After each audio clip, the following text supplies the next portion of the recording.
और समय रहते उसको जो योग्य मार्गदर्शन मिलना चाहिए था वो शायद समय पर नहीं मिल पाता। इस उद्देश्य को लेकर ये प्रयास किया गया है। आप सभी का पुनः स्वागत। प्रकृति के प्रकोप से कोई भी नहीं बचा है, चाहे टेक्नोलॉजी कितनी भी एडवांस हो जाए।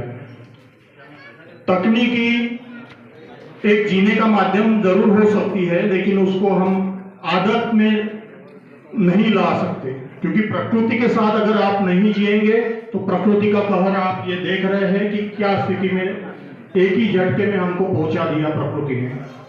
तो सबसे पहले हमको ये सोचना होगा कि प्रकृति पूरक खेती के तरफ सबसे पहले हमको अग्रसर होना होगा और इस दिशा में हमें निरंतर सोचना होगा। हमें यह भी सोचना होगा कि खेती किसानी करते समय किसी की कॉपी करने के बजाय हम और वो खाद मेरे खेती को कितना लाभ पहुंचाएगी, क्या वो दवा और खाद मेरे जेब का नुकसान होगा। ये तीनों चारों चीजों को आपको समझना होगा। आने वाला समय जो है वो तकनीकी का है और तकनीकी को समझने के पश्चात अगर आप खेती करोगे, आज का जो चित्र हम देख रहे हैं खेतों में, वो चित्र महोदय आपको बताएंगे कि जो आप अपने खेतों में नित नई बीमारियां या फफूंदजनित बीमारी ग्राम सेवक हुआ करते थे, उनको दबाव था कि भैया रासायनिक खाद का प्रचार प्रसार आपको करना है। कई किस्से मुझे सुनाया करना था, हम उसको नहीं कर पाए। उस समय ये अनुशंसा थी कि आपको बैलगाड़ी जमा के रखा था। ये मान के चलो कि बैंक डिपॉजिट हमारे खेतों में 1960 के पहले हमारे पूर्वज जो कंपोस्ट की खेती करते थे, गोबर खाद की खेती करते थे, उनके माध्यम से जो हमारे खेती में जो डिपॉजिट हुआ था ऑर्गेनिक कार्बन, वो कार्बन जो है वो हमने 1960-70 की दशक से अब तक टोटली खत्म कर चुके हैं। हमारे खेत में जीवांश का अंश जो होना है उसको हमने बहुत कम कर दिया और आज के तारीख में हमारे खेत में जीवांश का अंश जो होता है वो है 0.03% और वो भी प्राकृतिक रूप से। और जब तक ये जीवांश हमारे खेत में नहीं होगा, आने वाले पीढ़ी को आप स्वस्थ खेती या स्वस्थ मिट्टी नहीं सोच सकते। अब कुछ बातें आपको आपके चक्षु खोलने के लिए मैं बता दे रहा हूं। हर प्लेटफॉर्म पे मैं इस बात को रखता हूं, हर प्लेटफॉर्म पे मेरी ये बात रहती है कि आप में से कोई एक बात ये बताए कि रेगिस्तान में हम खेती कर सकते हैं, क्यों नहीं कर सकते? भाई आपके पास तो रासायनिक खाद है, टेक्नोलॉजी है, सब कुछ है, फिर भी हम रेगिस्तान में खेती क्यों नहीं कर सकते?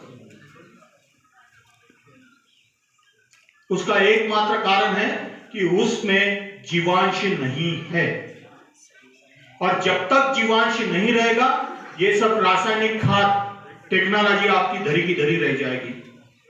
तो हमने मिट्टी के निर्माण की प्रक्रिया को टोटली रोक दिया है और जितना डिपॉजिट है उसको हम दिन ब दिन खर्च करते चले जा रहे हैं। आपके यहां पे अगर किसी ने अपनी भूमि की मिट्टी परीक्षण किया होगा, उस मिट्टी परीक्षण में आपको एक जानकारी दी होगी कि आपकी मिट्टी का कार्बन नाइट्रोजन रेशियो क्या है, यानी जैविक तत्व और रसायन का संतुलन आपकी जमीन में क्या है। उसका एक स्टैंडर्ड रेशियो जो होता है वो 16:1, यानी 16 भाग जब आपकी जमीन में जैविक जीवांश रहेगा, जैविक अंश रहेगा, तब जाके 1 किलो एक भाग जो है या 1 किलो मान के चलो आप हो, चाहे जो भी डीएपी हो, चाहे राखड़ा हो, वो उसको रिस्पॉन्ड करेगा। अब आपने ये भी देखा होगा कि आपके जमीन की, आपकी खेती की लागत दिन ब दिन बढ़ती चली गई और उत्पादन आपका या तो कहीं स्थिर रहा होगा या फिर डाउन होते चला गया। इस चीज को अगर आपने मेंटेन किया होगा, आपका हिसाब किताब आपने रखा होगा आपके खेती बाड़ी का, तो निश्चित रूप से मैं ये कहूंगा कि आपका उत्पादन धीरे धीरे, खेती की लागत बढ़ती चली गई है और उत्पादन आपका कहीं ना कहीं स्थिर रहा है या कम हुआ है। इस चीज को हमको समझना होगा और आने वाले समय में सबसे पहली बात अगर हमको कुछ करनी होगी तो हमारे खेती में जो जीवांश है, जो जैविक तत्व है, जो हम हमारे खेत की काड़ी कचरे की खाद या गोबर खाद या केचुआ खाद या इससे भी बढ़कर अगर मैं कहूं तो हरी खाद, अब हरी खाद के लिए हम लोग क्यों नहीं प्रिपेयर होते थे? क्योंकि हरी खाद जब हम बोते थे तो हरी खाद बोने के बाद में हमारा एक पूरा सीधा टेक्नोलॉजी इतनी एडवांस है कि उस अपन ने जो हरी खाद को अपने खेत में जो गाड़े हैं उसको गलाने का काम 20 से 30 दिन के भीतर